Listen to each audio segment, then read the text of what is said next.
esteemed faculty, honored guests, and my dear students.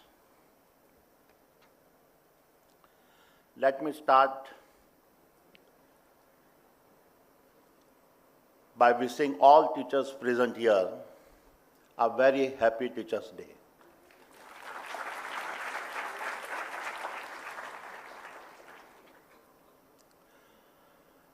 It's a great honor to address all of you at Hind College. These institutions, born from the ashes of India's partitions, is a great example of the resilience of a human spirit. I find it fascinating that 75 years ago, two visionary professors from the DJ Saints College in Karachi laid the foundation for these institutions in two tiny rooms. Despite the immense challenges and human displacement happening during the partitions of our country, they dreamed of a future where the force of education could heal and unite. I therefore stand here today humbled and thankful to have been invited by Shri Vikram Nankani to share my experiences from this historic platform. Just as the Hind College was built on the principle of a breaking boundaries and create a new possibilities, the theme of my talk today will focus on some of my own inspirations that allowed me to break my boundaries. And over the next 40 minutes, as I share my journey of entrepreneurship, I hope the stories will leave you with some learnings. My dear friends, we all need a role models in our lives. Imagine a young boy faced with the choice between the expectations of his surroundings and an inner calling. This narrative is not restricted to any single person, but is a theme we have seen happen all across history. Consider the early titans of the US industry, such as John D. Rockefeller, Cornelius Vanderbilt, or Andrew Carnegie, who built the infrastructure that shaped the future of United States, or our own visionary leader like J.R.D. Tata, G.D. Birla, and Dhirubhai Ambani, who played invaluable roles in transforming India's economic landscape. These leaders did more than just build businesses. They established legacies. Their journey were filled with challenges and criticism, yet their guts to tackle the impossible transform ordinary ambitions into extraordinary legacies. They showed that the true measure of a leader is not in their titles, but in the legacies they leave behind. And as I stand before you today, I would like to emphasize a few points that often go unspoken. It is easy to criticize the present, but history as a way of highlighting the profound contributions of those who dared to break boundaries. It is said that the wisdom of our saints and prophets is only recognized long after their time. Likewise, I believe that the real impact of the achievement of visionaries is also often realized not during their lifetimes, but only after they are gone. My dear friends, I was just 16 years old when I decided to break my first boundary. I had to do with giving up my education and choosing to move to an unknown future in the city of Mumbai. People still ask me, why did you move to Mumbai? Why did you not complete your educations? The answer lies in the heart of every young dreamer who sees boundaries not as a barriers, but as challenges that test his courage. I was driven by a need to see if I had the courage to make a life for myself in the most happening city of our country. Mumbai is more than just a city for me. It was my training ground for business. It is here that I learned to short and trade in diamonds. The field of trading makes a good teacher. I learned very early that an entrepreneur can never be frozen by over-evaluating the choices in front of him. It is Mumbai that taught me to think big. You must first dare to dream beyond your boundaries. But life has a way of taking unexpected turns. Just as I was turning 19, I was called back by my elder brother to assist in running our small-scale PVC film factory situated near Ahmedabad. The business was faced with many challenges, primarily due to extreme government control and restrictive import policies, leading to severe shortages of raw materials. This was my first real encounter with the limitations of the business environment in India. Yet, it was also an early lesson that laid the ground for the next set of business I was to start on. The mid-1980s marked the beginning of transformation in India. In 1985, under the leadership of Sri Rajiv Gandhi, the country took its first steps towards economic liberalizations. The easing of import policies opened up new possibilities for businesses. Having run our PVC factory, I understood the pains of the small-scale import sectors, and therefore, despite having no prior experience in trading, I saw an opportunity in this environment of a new policy. I took a leap and established trading organizations for importing polymers to supply to the struggling small-scale industries.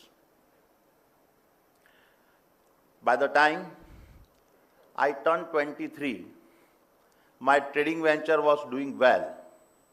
Then came 1991, when India faced a severe foreign exchange crisis that brought the country to the brink of economic collapse. It was during this crisis that Shri P.V. Narasimha Rao, the then Prime Minister, and Dr. Manmohan Singh, the then the Finance Ministers, outlined a series of bold economic reforms.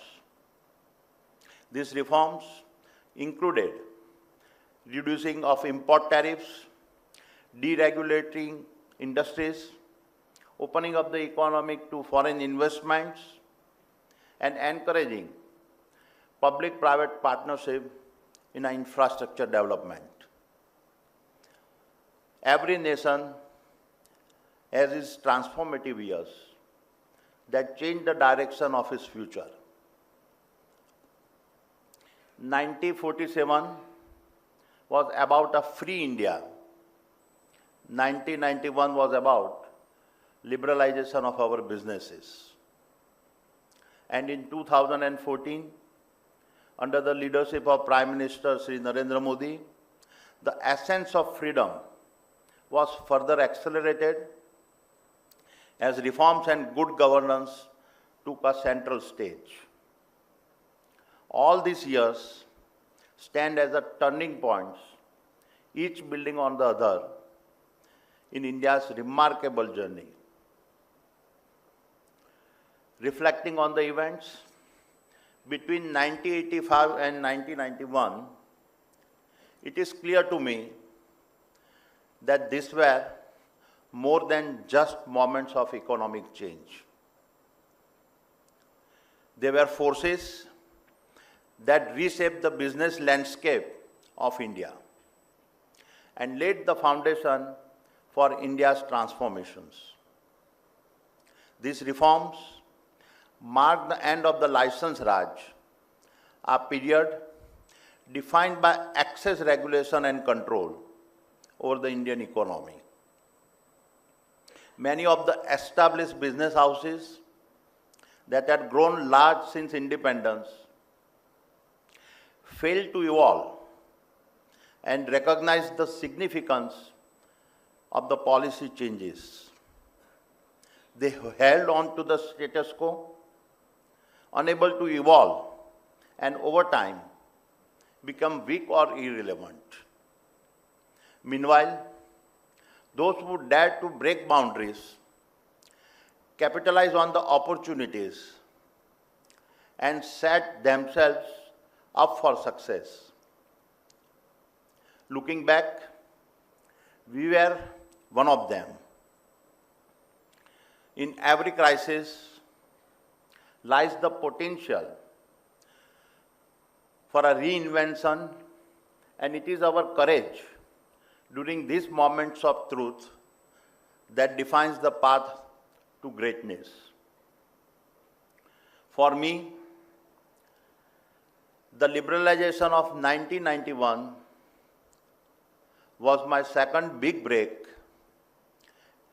At 29, I established a global trading house dealing in polymers, metals, textiles, and agri-products. And within 2 years, we had become the largest global trading house in the country. This is when I understood the combined value of both speed and scale. Thereafter, in 1994, we decided it was time to go to public. And Adani Exports, now known as Adani Enterprise, launched its IPO. The IPO was strong success and underscored for me the importance of public markets. However, while we had been a beneficiary of the economic reforms, I began to realize the limitation of our business model. Trading, by its very nature, is volatile. To build a stable and sustainable enterprise and gain the confidence of the markets, I recognized that we needed to invest in assets that would provide a solid foundation for growth. I realized that to break the next set of boundaries, I would have to first start with challenging my own status quo. The future belongs to those who dare to see beyond the present, who recognize that today's limits are tomorrow's starting points. And my third major break was about to come, one that would propel us into a new orbit. These realizations prompted the next critical shift in our business model. In 1995, the Gujarat government announced the Port Focus Industrial Development Plan through a public-private partnerships. Around that time, we had been approached by the global commodities trader Cargill. It was a proposal to partner for a manufacturing of and sourcing of salt from the Kutch region. While the partnership did not materialize, we were left with about 40,000 acres of a marshy land and approval to build a captive jetty at Mundra for the export of salt.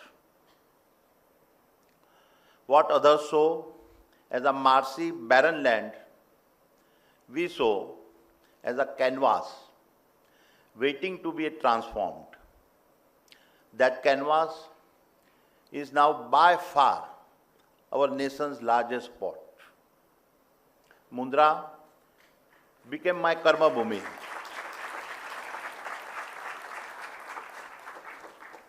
Mundra became my karma bhumi and made my vision a reality. A powerful testimony to the fact, what you dream, you create, and what you think, you become. Mundra today hosts India's largest port, the largest industrial special economic zone, the largest container terminals, the largest thermal power plants, the largest solar manufacturing facility, the largest copper smelter, and the largest edible oil refinery. And yet, we are only about 10% of what Mundra will eventually become.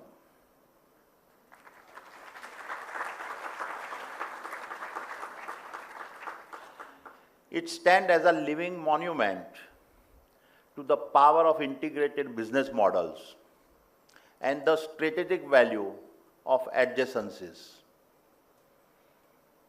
challenging the very concept of core competencies that the West advocates. My dear friends, over the years, I learned a vital lesson. The bigger your bets, bigger are the boundaries you break. And bigger the boundaries you break, lesser is the competitions. Picture Khavda in Kutch, one of the world's most inhospitable deserts, now transformed into the world's biggest renewable energy installations, spanning several hundred square kilometers.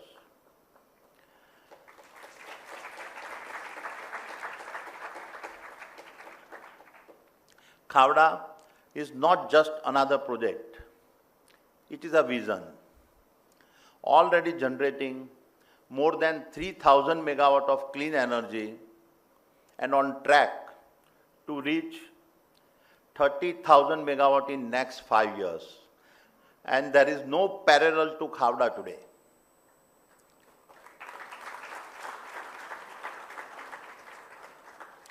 For us, Khavda is a symbol of our national pride, capturing the philosophy of everything that the Adani Group as a company stands for. or consider the world's most complex redevelopment project in the city of Mumbai's Dharavi, where we are transforming the world's largest slum over the next decade to create an unmatched ecosystems of a sustainable living. For me, Dharavi is not just about urban renewal. It is about restoring dignity to over 1 million residents of our country.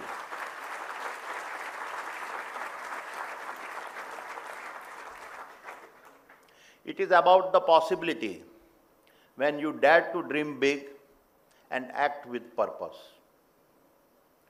My dear friends, while we have helped redefine India's infrastructure across airports, ports, logistics, industrial parks, and energy, it is not the victories that define us. It is the mindset to take on and overcome challenges that has shaped the Adani Group's journey. Over the years, we have assembled a set of leaders who dared to repeatedly venture into the unknown. Even in the face of unprecedented challenges, it is their guts that inspire others to rise. This form of leadership is the very essence of what defines the Adani Group. And our leadership spirit was never more visible than during the financial market attack in January last year. It was a short-selling attack initiated from abroad. This was not a typical financial strike. It was a dual assault targeting our financial stability and pulling us into a political storm. It was a calculated move, timed just days before the close of our fallen public offer and designed to cause a maximum damage and further amplified by certain media with a vested interest. In the middle of all this turbulence, we made an extraordinary decision. After successfully raising rupees 20,000 crore through India's largest ever FPO, we decided to return the proceeds as a sign of commitment to the value we hold.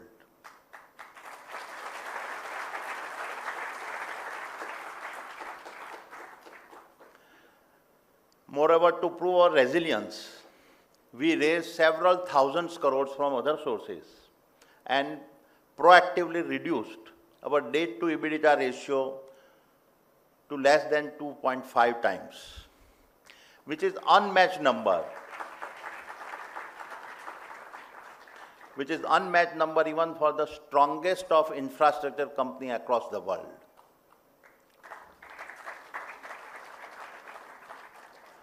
Moreover, our all-time record financial results delivered in the midst of the attack showcase our commitment to operational excellence and was best validated by the tremendous support from the global rating agencies, the financial community, and investors like our GQG partners, Total Energies, IHC, QIA, and the US Development Finance Corporations.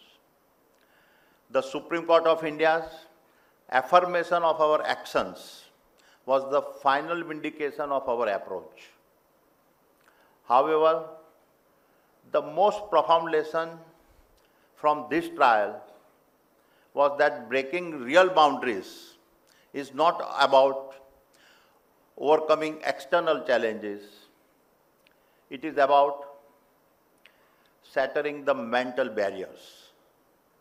When the world says you cannot rise, that is when the real test of resilience begins.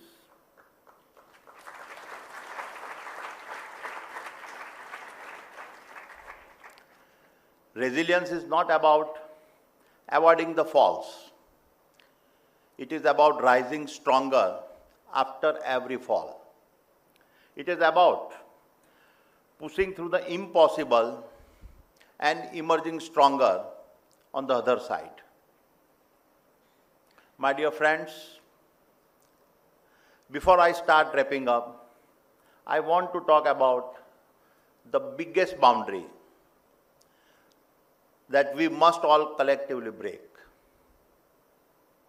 And this is the boundary that makes us a nation which is 100% literate and has a zero poverty. I strongly believe that breaking this boundary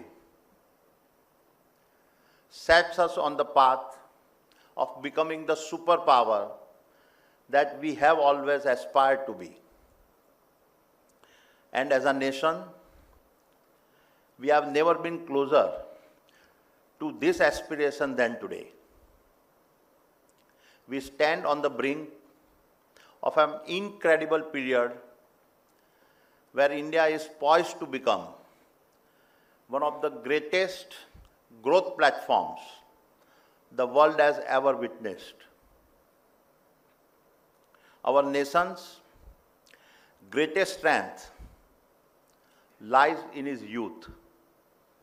A functioning democracy's biggest advantage is the dynamism that comes about because of its demographic dividend. I started my journey at just 16, and I have always believed in the power of our young generations. Today, with a median age of just 29, India is positioned to be the world's largest consumer society. By 2050, the key driving force behind unprecedented economic growth.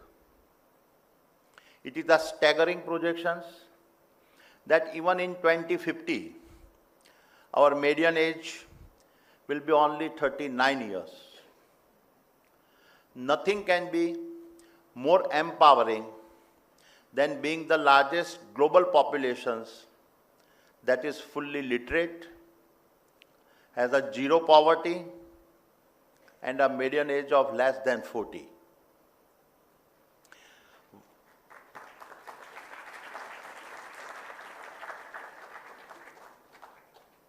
What makes India's growth even more certain and exciting is the tremendous momentum driven by our digital transformations. Over the past decade, we have built a formidable digital infrastructure that is now the envy of the world. Take UPI. It is a revolution in a digital finance that has made seamless transactions a way of a life for millions. Also, our leadership in a mobile technology has further empowered every corner of our nations, making digital inclusions a reality. And this is just the beginning. According to a 2023 report by the prestigious Australian Strategic Policy Institute, India now ranks among the top 5 nations in a 45 out of 64 critical technologies. Over the past decade, India has transformed from a minor player to becoming a formidable global contender, strongly positioned across a broad spectrum of technology-related fields, including space explorations, defense, quantum technology, and artificial intelligence. The future is a brilliantly digital, and I strongly believe India is leading the charge. My dear friends, it is well established now that by the end of this decade, India is set to be the world's third largest economy.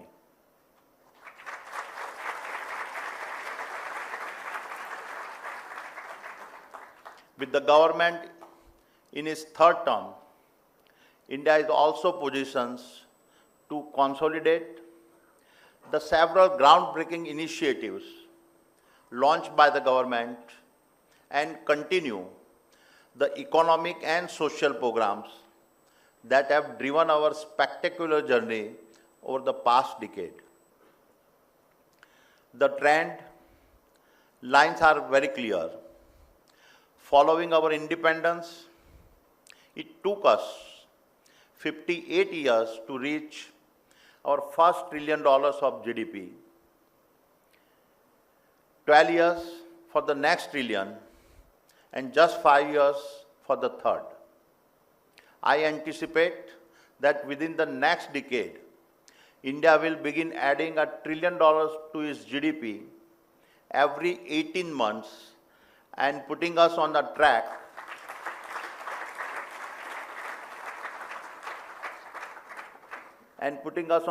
to become a $25 to $30 trillion economy by 2050.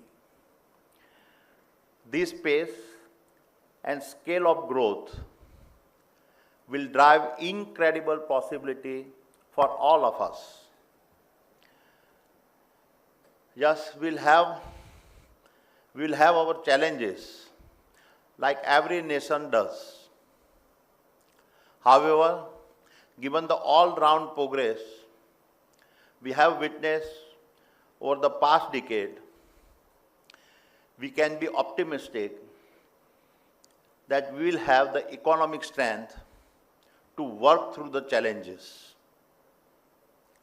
Therefore, as I close, let me take you back to the two professors, Dr. T.M. Adani and Dr. Mohinder Morton, who founded this college.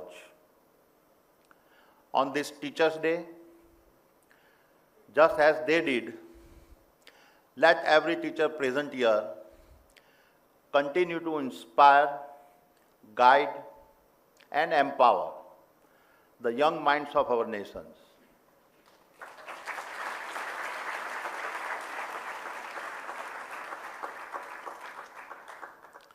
Every action we take and every boundary we break is not just for ourselves, but for the generations that will follow. It is for the India we will leave behind, a nation that is not just free, but truly developed, where every citizen has the opportunity to succeed. A democracy whose time has come cannot be stopped, and India's time has arrived.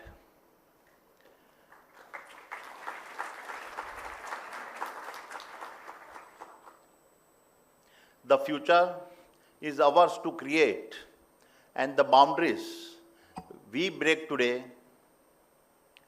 will define the India of tomorrow. Thank you. Jai Hind.